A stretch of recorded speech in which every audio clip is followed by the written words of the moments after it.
Ces livres ne s'éloignent pas de mes lèvres, jusqu'à ce que ça me délivre et je m'enivre d'une vie avec des œuvres. Je veux lire pour connaître mieux. Je veux lire pour réussir en toutes choses. Bonsoir à tout le monde et à toutes les familles qui sont en train de nous suivre à ces moments. C'est votre jeudi, c'est votre samedi de livres inspirés.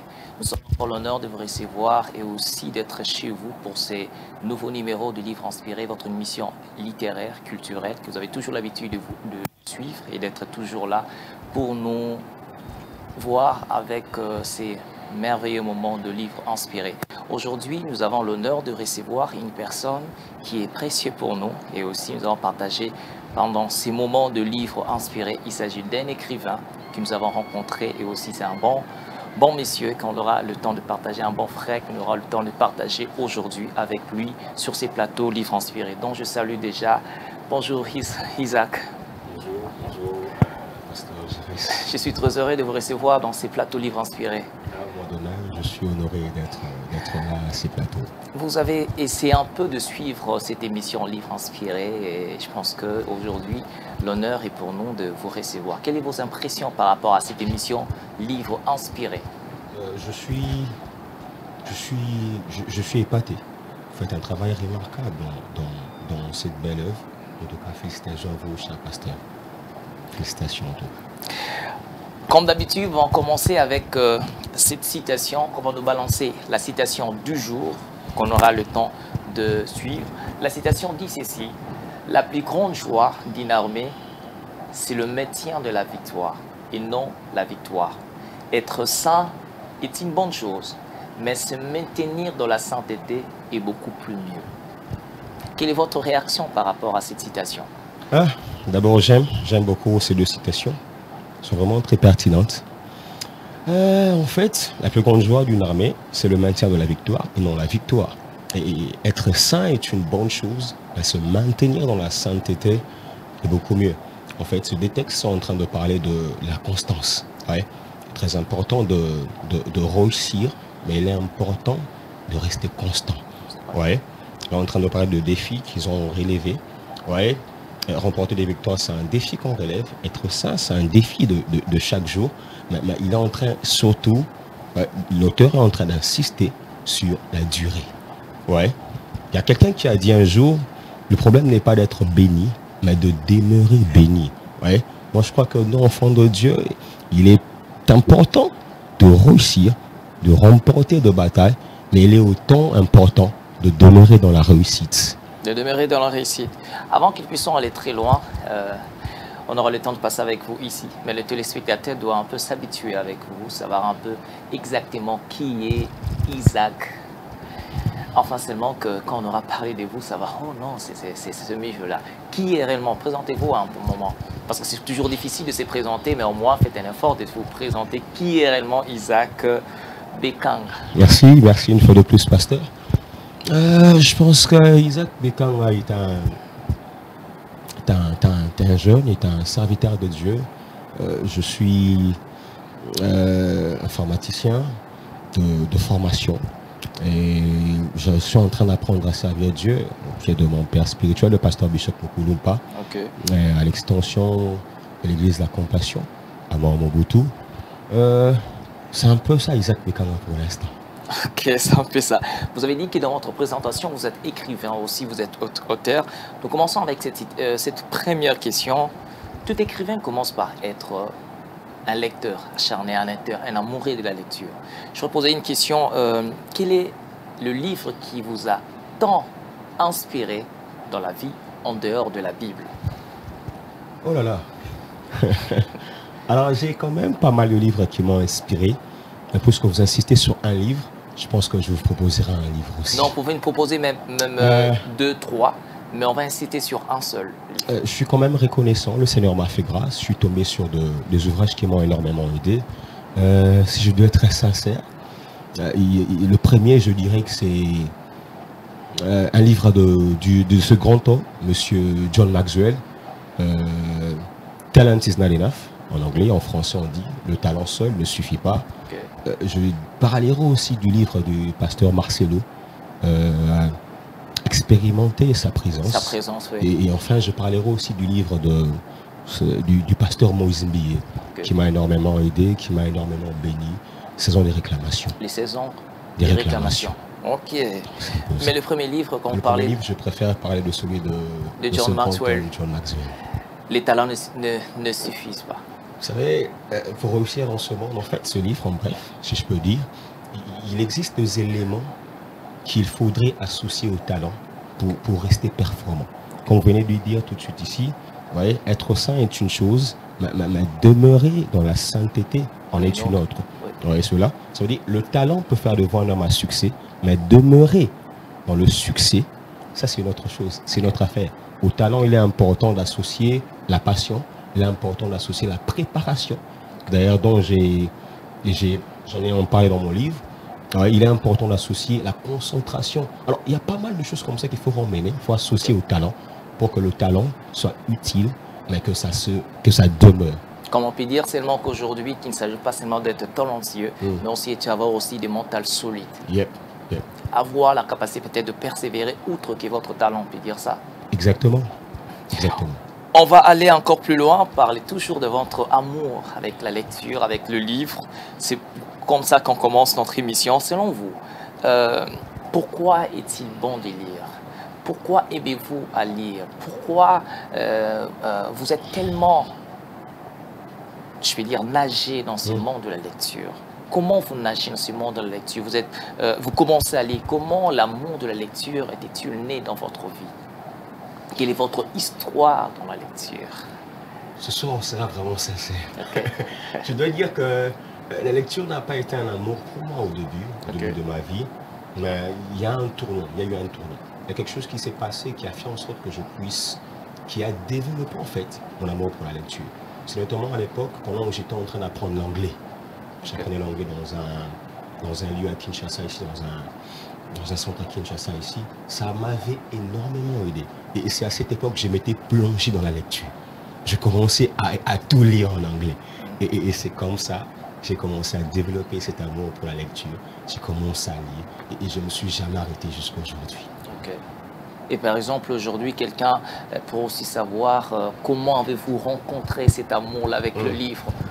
Parce que c'est le débit qui est aussi qui pousse les gens à commencer à lire.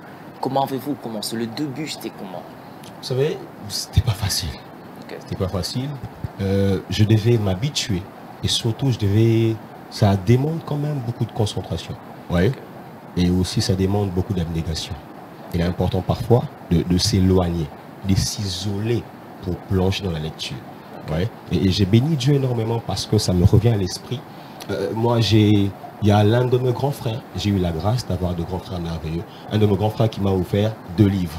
Un livre de Mark Twain qui m'a été d'une grande bénédiction. Et c'est à partir de ce livre que j'ai commencé à beaucoup lire. Et ce livre était en anglais, j'ai beaucoup lu. Et en passant, je suis en train de le saluer. Jonathan Bekanga, merci énormément.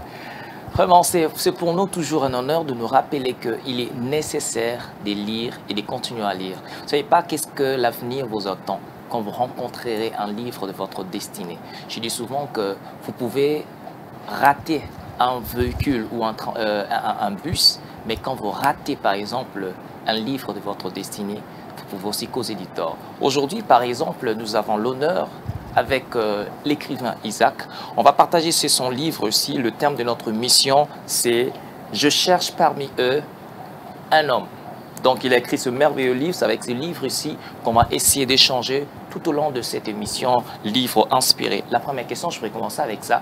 Vous êtes écrivain, vous avez écrit ces livres. Quel est le but poursuivi? Un écrivain en écrivant un livre. Tout écrivain, par exemple, quel est le but vraiment il poursuit? Et au moins, vous aussi, pourquoi avez-vous écrit ces livres? Quel but vous poursuivez en écrivant ces livres? Je pense que l'objectif principal que nous poursuivons lorsqu'on écrit, c'est de faire passer un message. Je pense que c'est de communiquer un message. Ça veut dire que ça démarre par un fardeau et on essaye de ramener ces fardeaux en des écrits pour aider plusieurs personnes. Le souci, c'est de faire passer un message. Le souci, c'est d'aider. Le souci, c'est de communiquer une pensée. C'est comme une mission que le Seigneur... C'est vraiment ça, c'est exactement ça. Ok. On va commencer, allons-y avec ce... Vous dites dans ces livres, je lis sur votre couverture, vous dites, je cherche parmi eux un homme. Qui cherche et pourquoi seulement un seul homme? C'est une question un peu à double pensée. Qui cherche? Parce que ici vous dites, je cherche parmi eux un homme. Qui cherche? Et pourquoi seulement un homme? Vous savez, pasteur Giresse, cette histoire, j'aime votre question. Cette histoire de la recherche n'a pas démarré aujourd'hui. En fait, j'aimerais regarder nos téléspectateurs à l'écran, sur l'écran, et leur dire que la première personne, pasteur, qui a cherché deux hommes ou encore un homme sur cette terre, c'est Dieu lui-même. Est-ce que vous vous rendez compte que le Créateur, pour transformer le monde, est passé par un homme? Oui.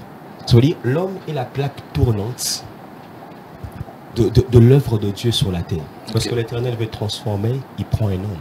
Il trouve un homme, il envoie un homme. En fait, Dieu cherche, la nation cherche, la génération cherche, l'Église cherche, et même les familles cherchent juste un homme. Et pourquoi seulement un seul homme? J'ai fait plusieurs observations depuis quelques années. Moi, j'observe beaucoup. Et pourquoi juste un homme? Parce que le changement, parfois, lorsque Dieu veut provoquer un changement, il suscite un homme. Pasteur, vous serez d'accord avec moi? De grandes révélations, je serai dans la Bible, mais aussi même dans la vie réelle et dans la société, ok? Le plus grandes révolutions qui ont démarré dans ce monde ont commencé parfois par un homme. Pasteur, est-ce que vous vous souvenez encore du printemps arabe? Exactement aux alentours, si je ne me trompe pas, 2011, si je ne me trompe pas, 2013, quelque chose comme ça. Les printemps arabes, pasteur, avaient démarré juste avec une personne. Une personne qui s'était immolée par le feu à cause de la souffrance sociale. Ouais. Ça veut dire, derrière un homme, de vies peuvent être transformées. Ça veut dire, derrière un homme, Dieu parfois vise le salut de plusieurs personnes. Je donne encore un exemple pour vraiment finir avec cette question. Pasteur, aujourd'hui on parle de la Russie. Aujourd'hui la Russie est respectée sur le chiquier international. Mais pasteur, vous serez d'accord avec moi que c'est à cause d'un homme que la Russie est respectée. À l'époque, avant que ce grand homme, M. Vladimir Poutine, ne devienne le président de la Fédération de la Russie, il y a un homme du nom de Boris Eltsine. Cet homme, ce grand homme, malheureusement, était connu pour ses bavures nocturnes. Ouais. Il pouvait avoir une conférence de presse avec M. Clinton. Malheureusement, il venait saoul. Est-ce que vous vous rendez compte? Ouais. Le président d'une si grande nation. Et lorsque M. Poutine a vu cela, lorsqu'il a pris le pouvoir, aujourd'hui, il a réussi à faire respecter la Russie sur le chiquier international. Pour revenir dans notre pays, c'est certainement que vous avez déjà entendu cette phrase. Ah, Mokoyo, ah, Stango Zalaki. Ouais. Pasteur, pourquoi aujourd'hui on fait référence à Mosé lorsqu'on veut parler du changement dans le pays? Ouais. Parce que cet homme, derrière cet homme, les mentalités commencent à changer. Ça veut dire parfois il suffit juste qu'un homme se lève, qu'il frappe la main sur la table, son poing sur la table, pour que des mentalités, pour que de vie, pour que une nation peut-être puisse être transformée. Donc je dirais pourquoi juste un homme? Parce que tout homme, ou encore un homme, est porteur parfois d'un changement. Je suis sur la page 17 de votre livre. Et vous êtes en train de dire ceci. Quand Dieu parle d'un homme, il ne s'agit pas nécessairement d'une personne. Car un homme peut être aussi représenté, peut aussi représenter une génération, une manière de penser des choses, une conception, une race. Si la génération précédente avait échoué, par une nouvelle génération, l'Éternel gardait l'espoir de relever cette nation élue. Que pensez-vous? Quelle est réellement votre pensée en écrivant ça? L'explication que vous avez dans cette pensée. Vous savez, pasteur, il y a un prédicateur qui a dit un jour qu'on annule un sacrifice par un sacrifice. Et même vous, le spécialiste des informations, vous dites qu'on annule une info par une autre, pasteur. Ça veut dire, pasteur, les actions d'un homme peuvent influencer toute une génération. En fait, lorsqu'on parle de vous, pasteur Giresse, on ne voit pas que vous. Derrière le pasteur Giresse, il y a toute une génération qui peut démarrer. C'est-à-dire une façon de faire les choses. Vous comprenez cela, pasteur? Vous voyez. Tu dis, pasteur Giresse, et si ça arrivait que le pasteur Giresse ne fasse pas bien les choses, c'est qu'il n'arrivera jamais, ok? Mais si ça pouvait arriver, vous voyez, pasteur, ça veut dire certainement que dans votre génération, le Seigneur suscitera une personne qui corrigera certaines choses, ouais. Ça veut dire, les actions, comme une information chasse une autre, les actions d'un homme peuvent remplacer celles de notre homme. Oui. Je pense que c'est un peu ça. C'est très important dans ces livres, vous trouverez réellement de merveilleux éléments et aussi des merveilleuses choses ici que je vous encourage vraiment à chercher ce merveilleux livre. Je cherche parmi eux un livre. Avant que nous puissions continuer, on va juste prendre une petite pause. Il y a une information que je vais vous annoncer, qu'on va nous balancer même une activité à Lubumbashi qui est en train de se préparer avec la grande équipe de livres inspirés. Après Kinshasa, on va nous balancer l'élément de Lubumbashi. Donc après Kinshasa, nous étions au collège Boboto le 14 mai. On a été bénis par plusieurs auteurs qui formaient vraiment le panéliste de cette activité Monde Lecteur. Maintenant ici, nous allons à Lubumbashi pour cette activité Monde Lecteur, Grand Plateau, Monde Lecteur 2022, c'est à Lubumbashi. Donc nous serons là les 10 juillet, déjà le 10 juillet, nous serons là à partir de 15h. L'entrée, c'est toujours libre. Donc, le terme de cette activité, ce serait lire pour connaître l'histoire. Donc, je vous invite vraiment à assister. Sont vraiment le Lubumbashi d'assister à cette grande activité littéraire parce qu'il y aura questions et témoignages littéraires, il y aura la lecture inspirée des enfants pour initier les enfants à la lecture, il y aura aussi la vente de livres. Donc je vous encourage vraiment à assister à ces grandes activités. Ce serait sur le temple de l'église La Compassion Lubumbashi. Donc venez et vous ne manquerez pas vraiment. Je vous invite vraiment le 10 juillet à cette grande activité avec ces plusieurs écrivains que nous allons retrouver de l'autre côté. Maintenant ici avec l'écrivain Isaac. Quand vous, par exemple, vous parlez de l'homme, Dieu cherche un homme, est-ce que vous faites allusion à cet homme seulement du genre masculin ou aussi il s'agit aussi d'une femme que Dieu cherche aussi? Vous savez, Dieu est un Dieu d'homme. Lorsque je parle d'homme, je ne vois pas que le genre masculin. Oui. Je parle même du genre féminin. Et notre Dieu s'est aussi servi de femmes pour accorder de grandes délivrances dans certaines nations. Dieu s'est servi de Déborah. Dieu s'est servi de Jaël. Ouais. Donc ça veut dire, je parle de l'homme en général. Ok, vous parlez de l'homme en général. Oui. Maintenant, on voulait savoir un peu quelles sont les caractéristiques de cet homme. Parce qu'on dit que non, je cherche un homme. Quelles sont réellement les caractéristiques de cet homme ici? Les caractéristiques ou encore les qualités de cet homme? Alors, je dois vraiment être sincère. Ça serait une erreur de pouvoir... Est-ce que c'est tout le monde? Quelles sont les caractéristiques de cet homme? Moi, je pense que tout le monde peut être cet homme, ok? Ouais. En regardant même sur l'écran, si je peux m'adresser à une personne à la télé, okay, je peux lui dire que vous pouvez être cet homme, cette personne d'exception, cette particularité dans cette génération. En fait, l'homme dont on est en train de parler ici, c'est vous, pasteur Giresse. L'homme dont on est en train de parler ici, c'est la personne, le monsieur qui nous suit à la télé, la dame qui nous suit à la télé. En fait, chacun d'entre nous peut être cet homme. Cependant, il y a quand même certaines caractéristiques. Vous savez, porter le poids d'une famille, d'une génération, d'une église, d'une nation, une telle mission a des exigences. Pasteur. Et parmi les exigences d'une telle mission, moi je pense que le sens de responsabilité devrait être la première. La première caractéristique pour reconnaître des hommes comme ça, ça veut dire de porteurs de fardeau, de personnes qui apportent un changement, de personnes derrière qui l'Éternel peut susciter de changement. La première caractéristique, moi je pense que c'est ça, le sens de responsabilité. Et je dirais la deuxième, peut-être que la prise de conscience. La prise de conscience. Oui. Ok.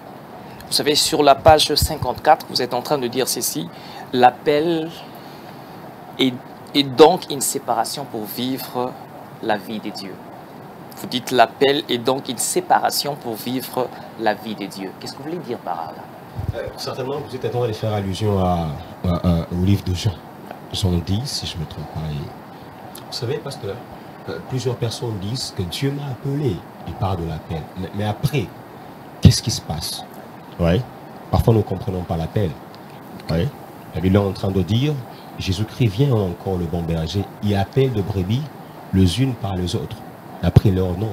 Ouais. C'est-à-dire, le brebis était dans le confort de la bergerie. Vous voyez, pasteur, ils étaient nourris dans la bergerie. Mais lorsque le Seigneur vient, il leur sépare de la bergerie pour qu'ils marchent avec eux. Ça veut dire qu'il n'y a pas d'appel sans une perte. L'appel de Dieu nous sépare toujours avec quelque chose. Comme le brebis était séparé avec les privilèges de la bergerie, nous aussi parfois, l'appel nous sépare de certaines choses. Ça nous sépare de certaines amitiés, ça nous sépare de certaines habitudes, ça nous sépare de certaines attitudes, ça nous sépare de certaines fréquentations, ça nous sépare de certains milieux. Et j'aimerais regarder une personne à la télé qui dit que Dieu m'a appelé. S'il appelle, si Dieu vous a appelé et que vous n'êtes pas encore séparé de quelque chose, alors peut-être que Dieu ne vous a pas appelé. Ouais. Je suis en train de dire dans le livre, je dis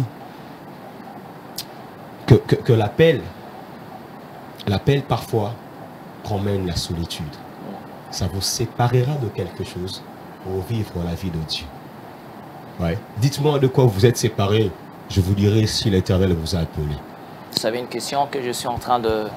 est-ce que le téléspectateur qui est en train de suivre, est-ce que quand vous parlez réellement de « je cherche parmi eux un homme », cet homme peut être seulement un homme de Dieu, peut être seulement un chantre, ou aussi peut être un homme politique, peut être par exemple aussi un homme chef d'entreprise, peut être aussi un homme président de la République.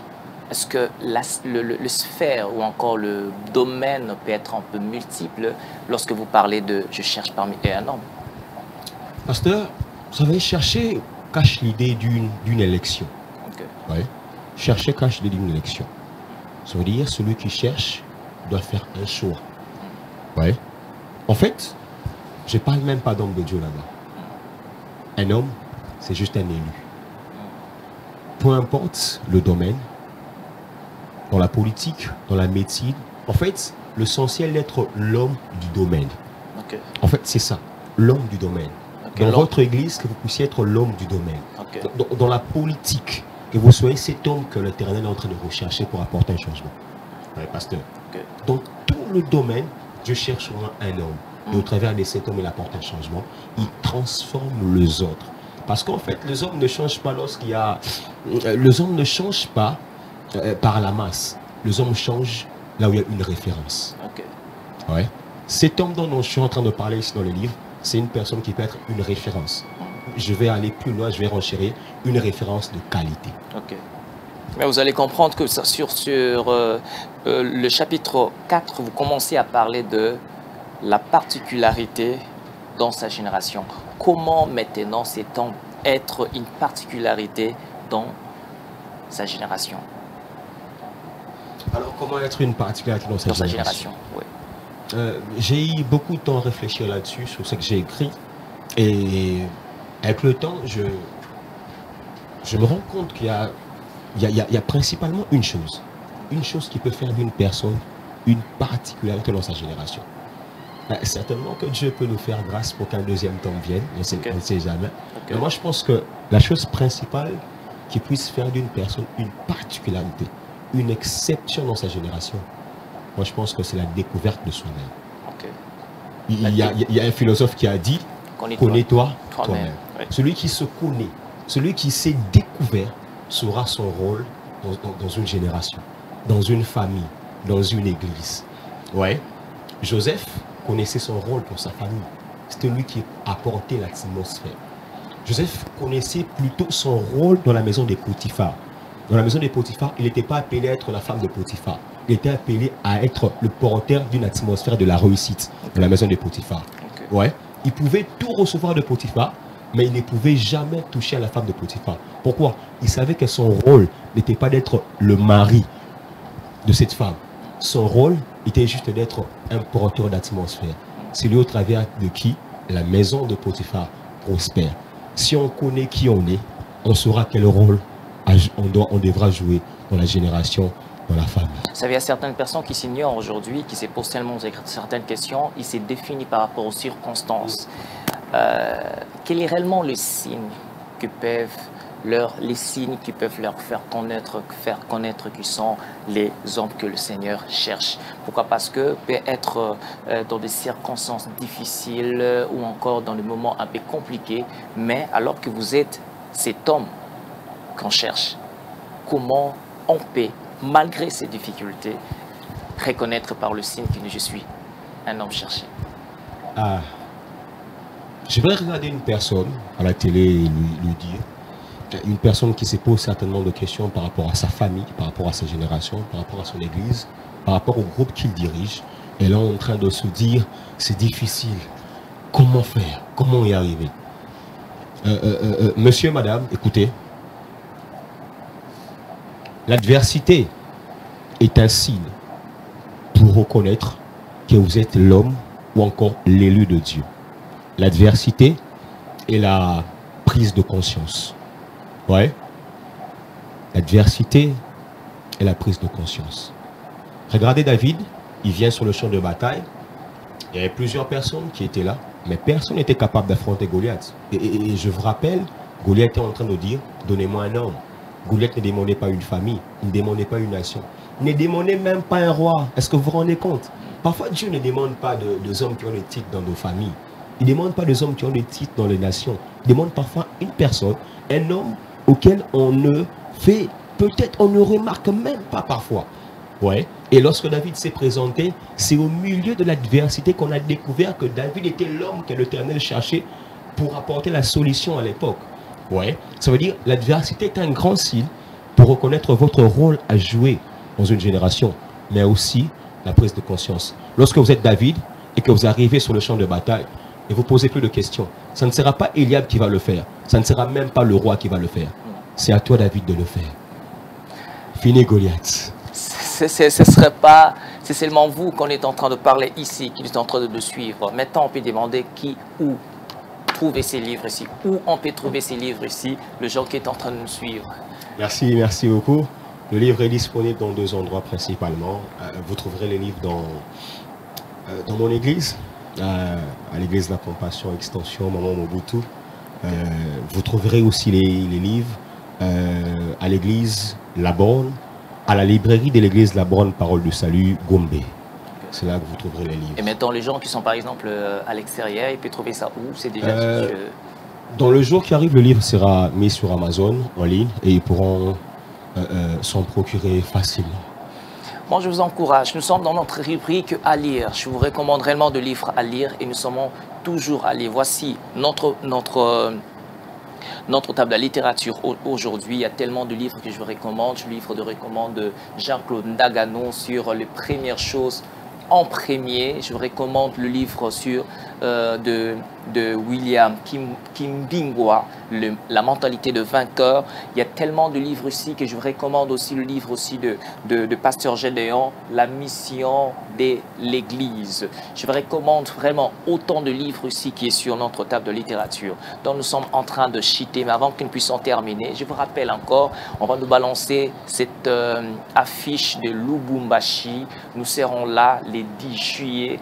À partir de 15 h, l'entrée est libre, donc il y aura des activités, des questions et témoignages littéraires, il y aura des questions au public qui va poser, aux panélistes qui seront là, il y aura la lecture inspirée des enfants et il y aura la vente de livres, il y a aussi la musique littéraire. Venez ensemble, nous allons découvrir avec ces thèmes, lire pour connaître l'histoire. Donc nous sommes en train de finir. Notre cher écrivain, quel est votre monde et la fin?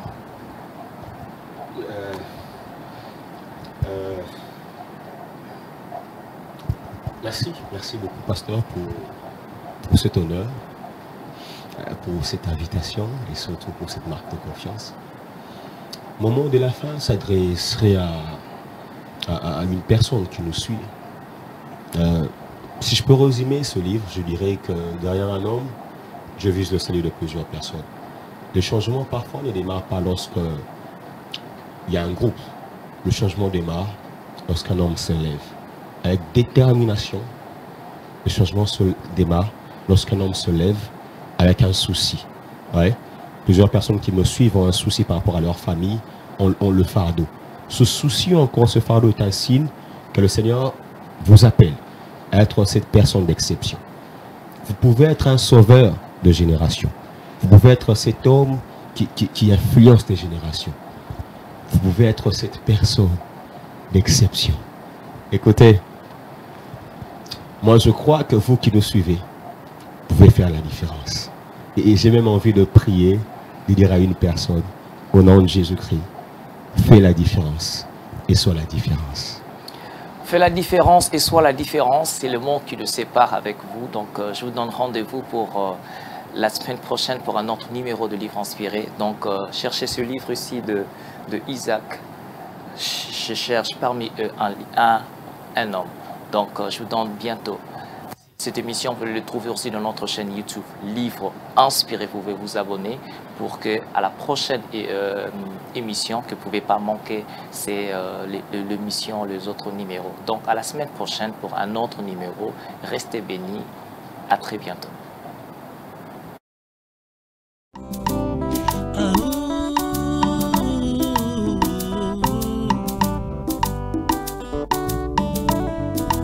Que ces livres ne s'éloignent pas de mes lèvres, jusqu'à ce que ça me délivre et je m'enivre d'une vie avec des œuvres. Je veux lire pour connaître mieux. Je veux lire pour